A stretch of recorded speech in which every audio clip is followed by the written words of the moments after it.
மாண்புமிகு எதிர்க்கட்சித் தலைவர் அவர்கள். மாண்புமிகு பேரவைத் தலைவர் அவர்களே, கர்நாடக மாநிலத்தில் ஹானூர் அருகே Anthonysamy, John rose Peter, Kumar ஆகிய 3 தமிழர்கள் அந்த மாநில வனத்துறையால் கடந்த 15ஆம் தேதி அதிகாலையில் படுகொலை செய்யப்பட்டிருக்காங்க, சுட்டுக் கொல்லப்பட்டிருக்காங்க. ஏற்கனவே இந்த அவையினுடைய கவனத்திற்கு இதை எடுத்து வந்திருக்கிறோம்.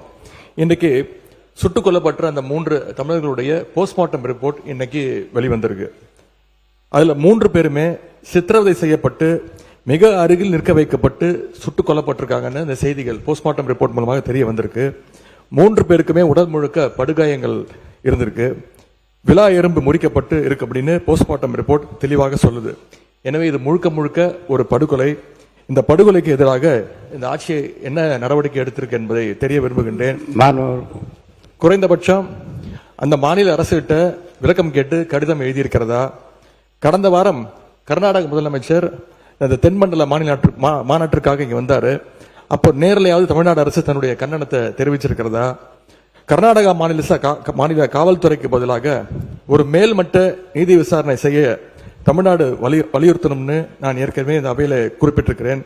அது சம்பந்தமா இந்த மாநில முதலமைச்சரோடு ஏதாவது அழுத்தம் கொடுக்கப்பட்டதா? இந்த பிரச்சனை நடந்த உடனே முதலமைச்சரோ அமைச்சர்கள் இருப்பவர்களோ கர்நாடகா போய் இறந்த தமிழர்களுடைய குடும்பத்திற்கு ஆறுதல் சொல்லியிருக்க வேண்டும். இந்த மாதிரியான உறுப்பினர் மென்ஷன் பண்றேன்னு கேட்டீங்க, நீங்க விரிவா தான் அதுக்கு நான் கவன ஈர்ப்பு தீர்மானமே எடுத்திருக்கலாம். இது 3 அமைச்சர் ஏற்கனவே விரிவா பதில், சட்டத்துறை அமைச்சர் எனக்கு விரிவா பதில் சொல்லிட்டாங்க, வனத்துறை அமைச்சர் அதை பற்றி பதில் சொல்லிட்டாரு.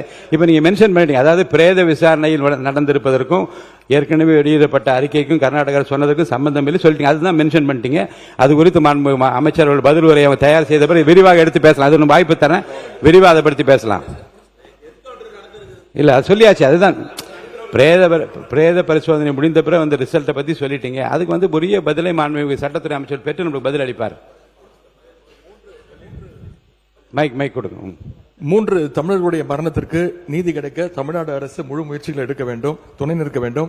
அவங்க குடும்பத்திற்கு தேவையான நிதி உதவியும் சட்ட உதவியும் அரசு செய்ய வேண்டும் என்று உங்களோட கவனத்துக்கு கொண்டு வருகின்றேன். மாண்புமிகு அமைச்சர் அவர்கள் பதிலை கிடைத்த பிறகு இந்தோ அல்லது நாளே அவர் விவர அறிக்கை அவர் அளிப்பார்கள்.